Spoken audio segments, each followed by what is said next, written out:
noches, Panamá. Como todos los miércoles, la audiencia, mi copresentador Roniel Ortiz, don Alejandro Pérez Aldaña con nosotros.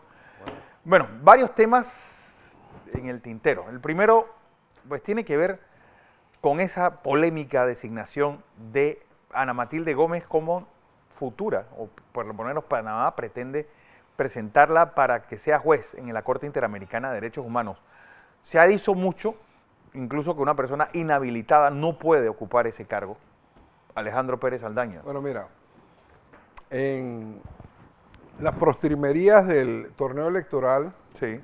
para escoger al presidente de los diputados en el año 2014, ella fue al tribunal electoral a sabiendas de que había sido condenada e inhabilitada para ejercer cargos públicos y se postuló. El magistrado Erasmo Pinilla, que era en ese entonces miembro del tribunal electoral, aceptó la postulación de ella, la postularon y posteriormente ella ganó en el circuito 8-7. Después que ella gana, yo interpongo un recurso precisamente porque llegó a mis manos la decisión de la Corte Suprema de Justicia en el cual le señalaba al Tribunal Electoral que ella había sido condenada a 6 meses de prisión y que estaba inhabilitada por 4 años. Esa notificación fue del año 2010. Cuando ella se postula, ella estaba inhabilitada. Entonces eso fue a la Corte y la Corte lo que hizo fue reducirle el periodo del tiempo mediante la cual ella estuvo inhabilitada y así se convalidó una candidatura y una elección y un cargo de diputado a una persona que no podía ni correr ni ser proclamada diputada, gracias a la decisión de los magistrados de la Corte que estaban en el Pleno en el año 2014, después de las elecciones. Las elecciones fueron en mayo. Definitivamente que ella no tiene los méritos para ser magistrada de la Corte Interamericana, no solamente porque ha tenido una trayectoria jurídica cuestionable. Hablemos del caso de que ella fue separada del cargo que ocupaba en el Ministerio Público porque le concedió una medida cautelar a un delincuente y todo Panamá sabía que el hombre se iba a fugar y le dio la medida cautelar. Y por ahí mismo se fue. Y por ahí mismo se fue el delincuente. También el hecho de que muchos cuestionan de que ella era parte de la asesoría legal del Banco Continental, un banco que al final tuvo que cerrar, venderle sus acciones al Banco General por graves acusaciones de actividades de blanqueo de capital. Entonces, ella definitivamente tuvo otras decisiones como procuradora, por ejemplo, destituir a más de 20 fiscales, todo con mucha experiencia, y eso le costó al Estado panameño millones en las indemnizaciones que ella tuvo que pagar. Entonces, una persona de esta naturaleza no puede ser magistrada de la Corte Interamericana. Obviamente, pero aquí hay un punto político muy claro. Pero es que a la larga que el PRD no tiene gente idónea para mandar a la Corte Interamericana de Derechos Humanos. En el PRD no hay gente que son profesionales, porque yo tengo que reconocer que el PRD tiene muy buenos profesionales. Sin mácula. Ahí está, sin mácula, exacto. Ahí está el ex magistrado, ex presidente de la Corte, Harley Mitchell. Harley Mitchell. Ahí está, que fue magistrado también, Troyano. Oiden Ortega. Hay Ortega. O sea, hay mucha gente del PRD que pudiera ocupar prestigiosamente en el fin de su carrera ese cargo. Ese puesto. Entonces esto no se entiende ni políticamente ni jurídicamente porque ella no tiene los méritos para ser magistrada de la Corte. Pero el gran problema es que quien tiene que dirimir esto, supongo que será el pintado en la pared del procurador de la administración. No, porque esta es una propuesta del gobierno nacional. Sí, pero Es decir, ¿qué sigue? Esto tiene que ir a la asamblea. ¿Cómo es el paso que tiene que hacer? El Consejo de Gabinete sencillamente lo que tiene que hacer es retirar la propuesta que hizo o la OEA, tiene que retirarla y sencillamente hacer una propuesta de alguien que tenga realmente los méritos para ser magistrado. Porque lo que no entiendo es, ustedes que son abogados, hay una especie de axioma que dice que los fiscales son malos jueces. Bueno, yo te voy a contar una historia. Buenas noches a todos. Yo trabajé con Ana Matilde Gómez cuando era secretaria de la Fiscalía Cuarta Superior. Yo era un oficial mayor en ese momento. Y yo te puedo decir, Ana Matilde, de aquel momento, ¿quién era? Ana Matilde era una funcionaria que no le gustaba trabajar. Era una funcionaria que le gustaba estar leyendo bestseller y esas cosas. Y el trabajo se lo daba al resto de los compañeros y los perseguía. Era perseguidora con relación a las personas. Ella siempre fue muy habilidosa en cuanto a irse colgando de algunos padrinos o madrinas que la fuesen ayudando.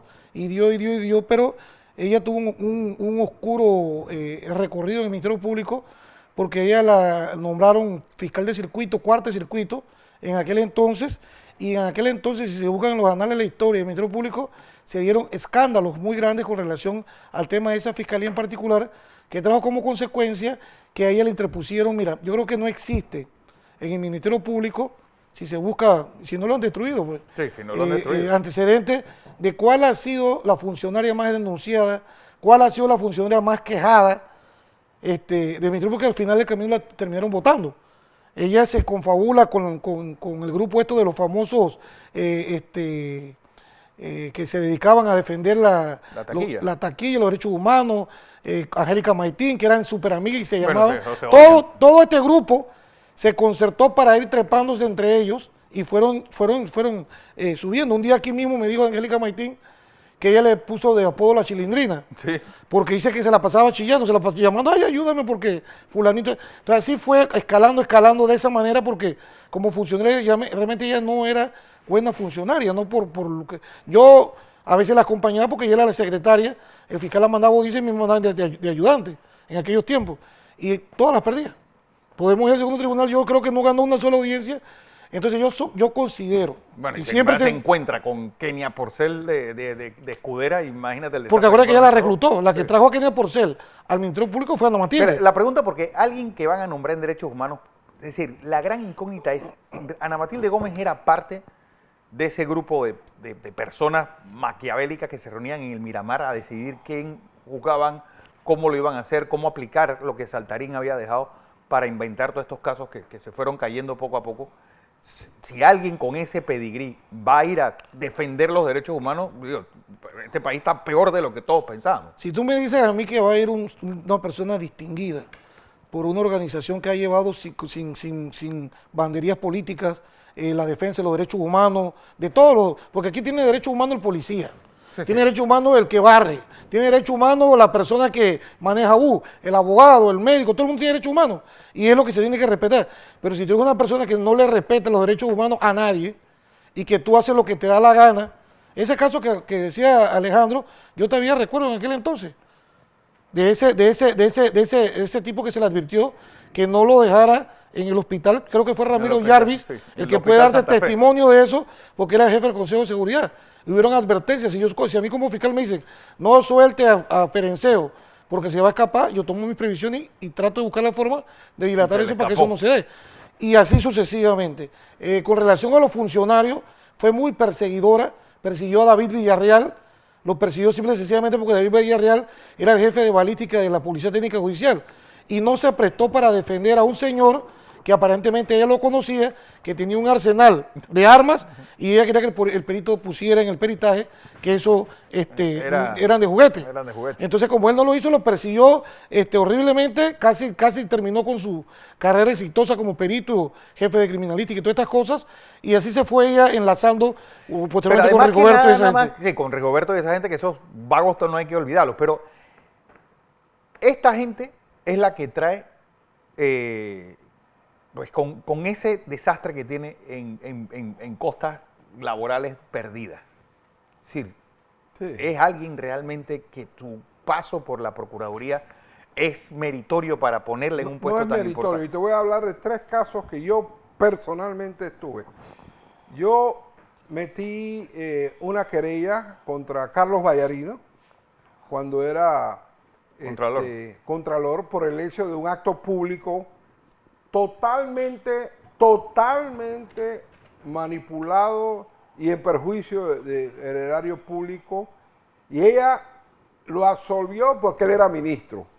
Yo tengo otro caso en el cual una confusión con respecto a la persona, confusión realizada por la Caja de Seguro Social de la época, Sí. en el cual le atribuían al papá de un abogado los actos que había cometido el abogado. Correcto. Y el tipo lo llamaron a juicio y todo, yo tuve que salir a defenderlo, y ella respaldó la posición de la Caja del Seguro Social en ese momento. Y así te puedo contar de varios casos en los cuales yo intervine donde era abiertamente decisiones totalmente infundadas jurídicamente. Pero mira, yo dije antes de que el PRD tiene muchos profesionales. Si vamos a hablar de derechos humanos, yo puedo darte 3 nombres de personas vinculadas a la lucha por los derechos humanos.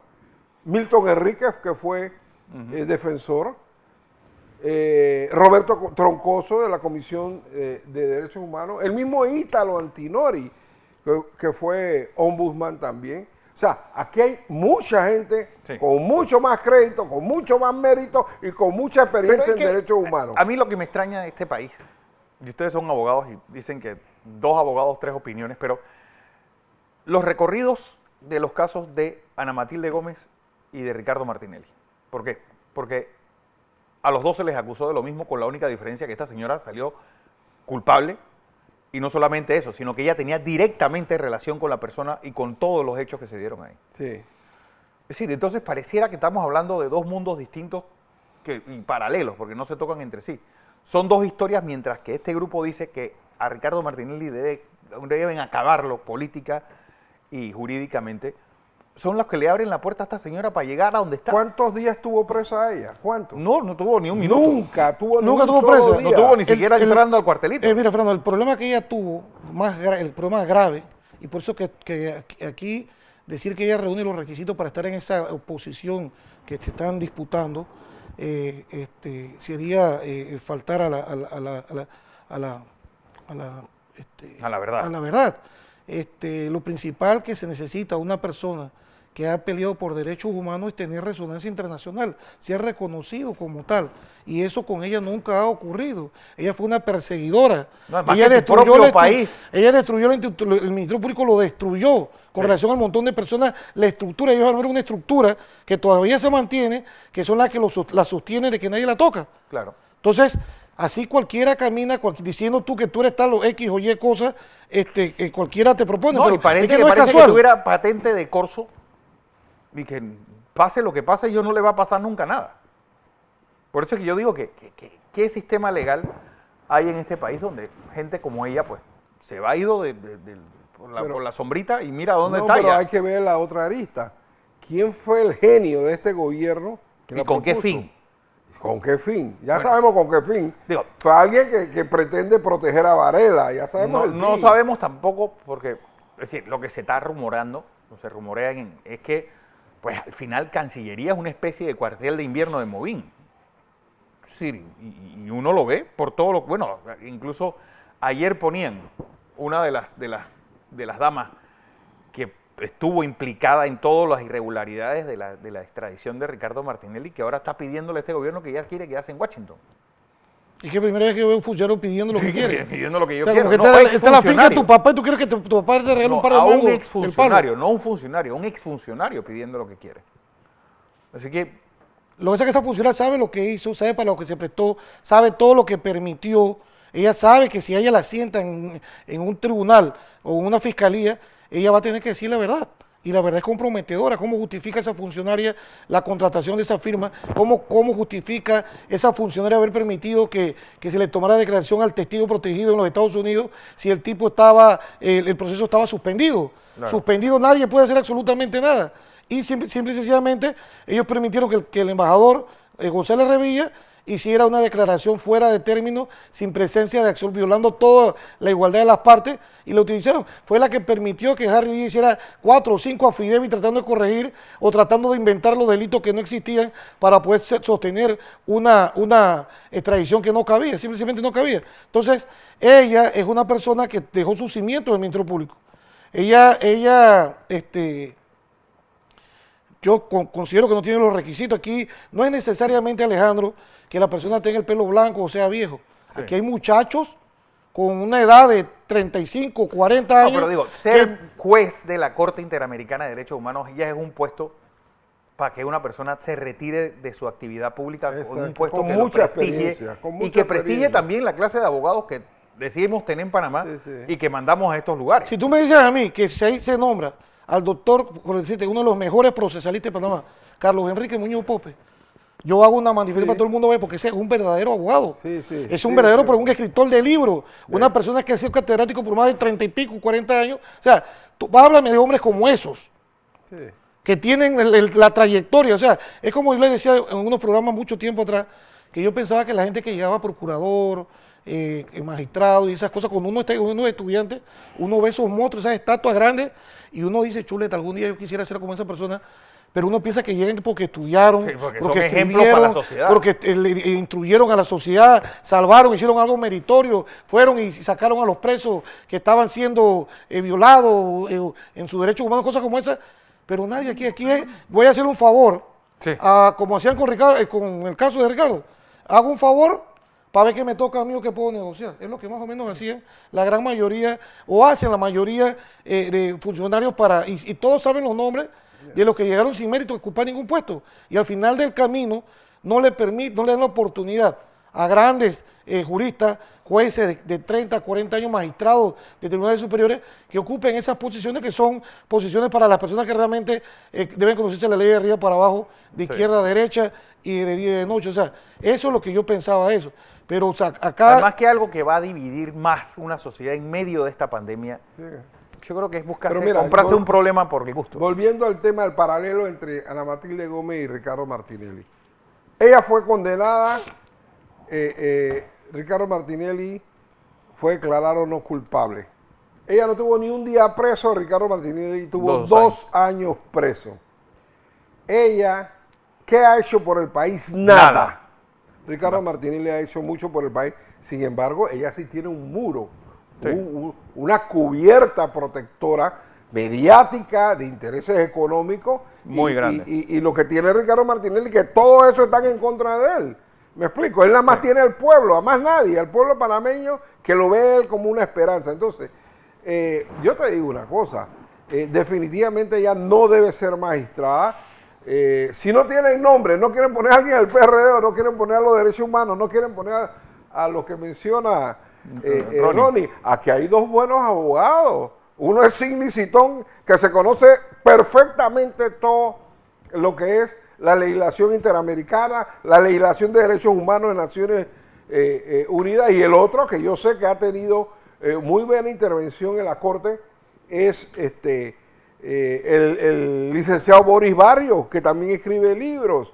Y de parte de nosotros, el equipo de nosotros tenemos un abogado muy especializado en esos temas, como es Luis Eduardo Camacho Hijo. O sea, hay gente con mucho más mérito, con muchas más credenciales, con mucha más capacidad, y que no tienen esta rabo enorme colgándole. Bueno, Ronnie, que también yo creo que vale la pena que por tu nombre y el de nuestros televidentes que te ven con admiración, yo creo que hay una explicación que debes dar, porque han querido manchar tu nombre con un incidente que se dio el pasado lunes. Bueno, no solamente mi nombre, han querido manchar el nombre de Alejandro Pérez también. De una forma vil.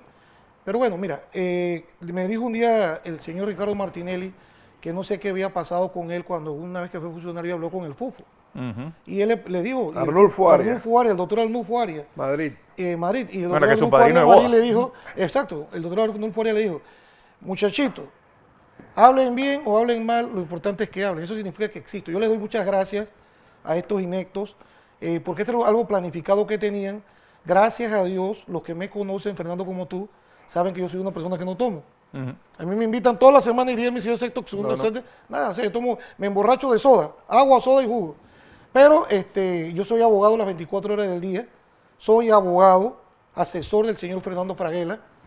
Estamos viendo un tema, como te lo escribí, yo te escribí en caliente. Sí. No demoraron 3 minutos cuando ya tenían este meme, no sé qué fue lo que hicieron. Un Twitter. Un Twitter diciendo que nos habían detenido. A nosotros, jamás, por lo menos a mí, nunca me habían detenido preventivamente para absolutamente nada.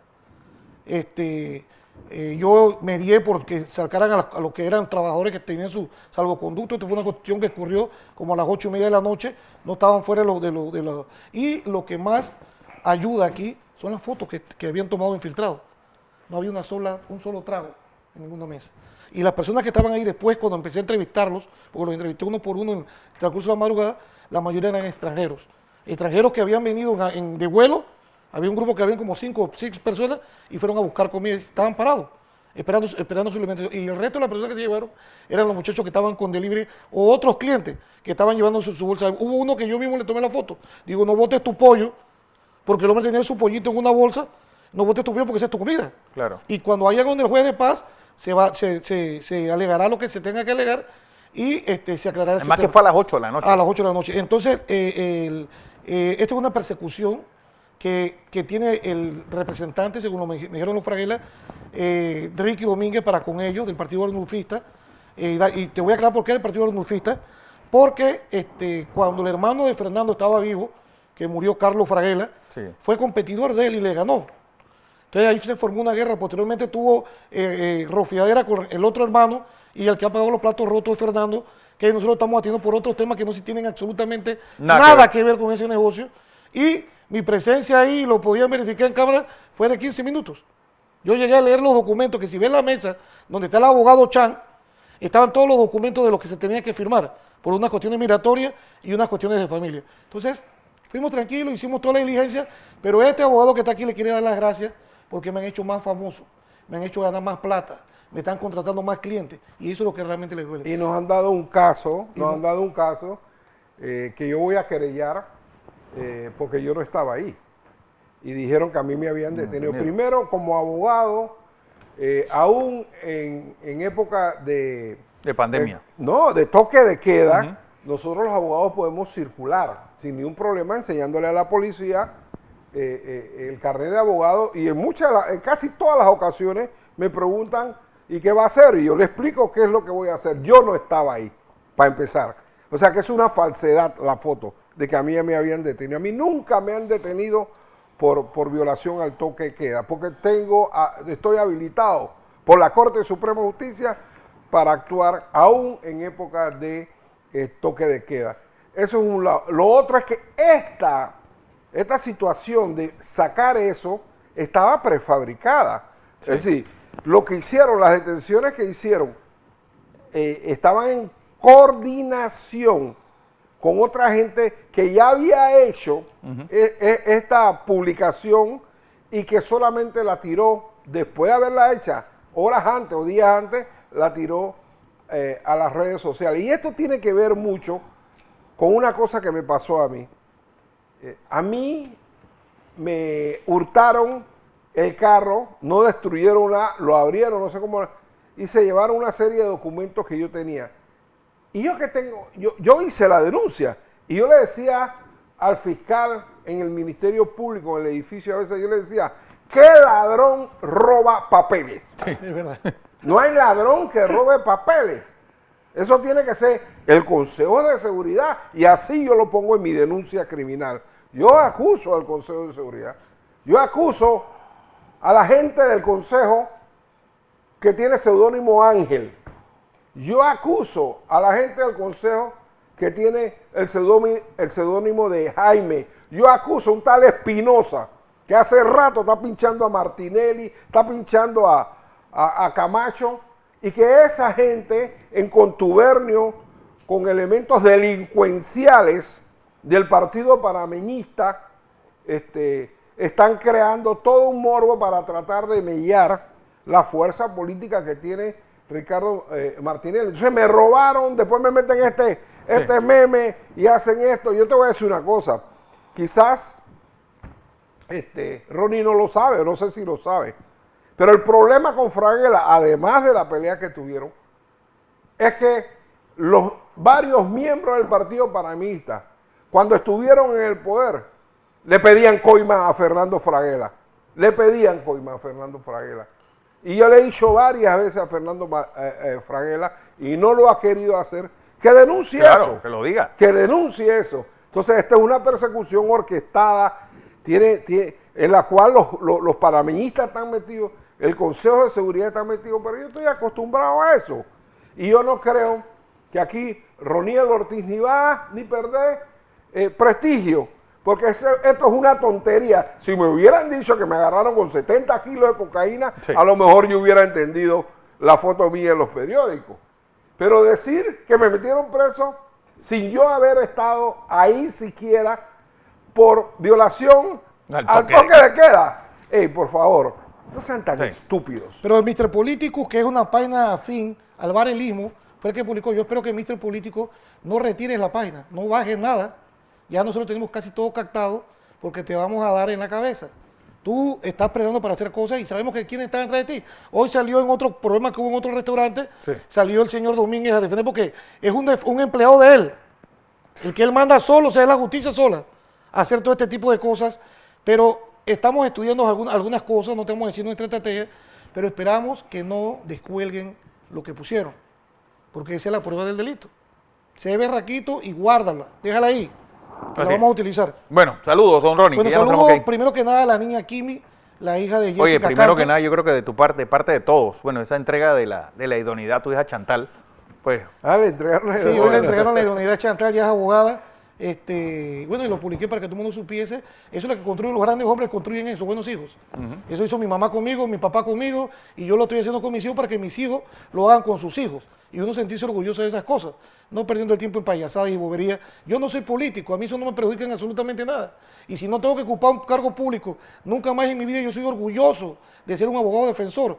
Exitoso. Yo cuando llegué aquí no tenía un real, partido por la mitad. Fernando, cuando vine de Chiriquí, trabajaba, si te cuento un día voy a venir aquí a contar mi historia, que un día se la conté a Juan Pidolán en un programa que me hizo y quedó casi llora de tantos trabajos que he tenido y cada uno me dignifica más, me hace crecer más y ninguno de estos payasos, sea varelista, sea de uno, es el que me va a venir a menguar. Y además de eso, quiero que sepa que el perro labrador estaba llamando al juez de paz porque quería sanciones ejemplares, porque vio mi nombre ahí, el pobre perro que no termina de ser, y el ministro que le dimos una advertencia, y aparentemente usted es el padrino de él, vamos a proceder, porque usted pidió prueba, se la enviamos, y no ha hecho absolutamente nada, lo mantiene en el puesto. Y también para José Manuel, Juan Castañeda, la señora Tula Liacópulos, la mamá de Yuli Liacópulos, una fiel televidente, al señor Rubén Araúz, el sastre de Panamá, al señor Fausto Sastre, que se los recomiendo, los mejores sastres de Panamá, sastre de contradictoria, nos daban seguimiento, yo llegué por casualidad a la sastrería y estaban orgullosos de que yo hubiese llegado ahí a arreglar mis trajes y a acomodarme para poder salir bien en la televisión y que la gente me pague bien pues por el trabajo que realizo. A Rudy Alvarado, a Juan David, a todo el grupo Free Martinelli, Lulu Martinelli, hasta Miami, a el talibán del sombrero, me dijo que no nos perdonaba si nosotros no le un defensor de Ricardo Martinelli en las redes, un gran saludo, y al resto de las personas, bueno, Chili Castañeda, a Chantal un beso, un abrazo, hija, me siento orgulloso de que seas una colega mía el día de hoy. Y Alejandro. Bueno, yo quisiera mandarle un saludo a mi tía Sara Saldaña Balbastro, que está saliendo de la afectación de COVID-19, está saliendo en una buena evolución. Quiero mandarle mi pésame a David Miranda en Bugaba, que sus dos sobrinos, los hermanos murieron, de Siria. Los hermanos de Siria murieron y bueno, ya es un golpe duro para él porque su hermano murió. El año pasado. Hace 7 meses solamente murió el papá. En julio del año pasado. Y quiero mandarle un saludo a Manuel Balbastro, padre, que en el día de mañana va a salir de la clínica San Fernando. Y por último, quiero mandarle un saludo a doña Marta de Martinelli, quien hoy se tiró un Twitter como si ella sabe hacerlo. Solamente ella sabe mandarse los tweets certeros y agudos. Saludos a todos. Bueno, a Dianita, a Eric Ciel, a Didimo Sierra, a Elsie, a Analida Debrín y bueno, aquí más, bueno, ahí sí son todos por ahora. Son los que nos escuchan. Y Ávila del Panamá América. Así. Bueno, era lo que teníamos que contarles en la noche de hoy. Gracias a todos por su audiencia. De parte de Roniel Ortiz, Alejandro Pérez Saldaña con nosotros.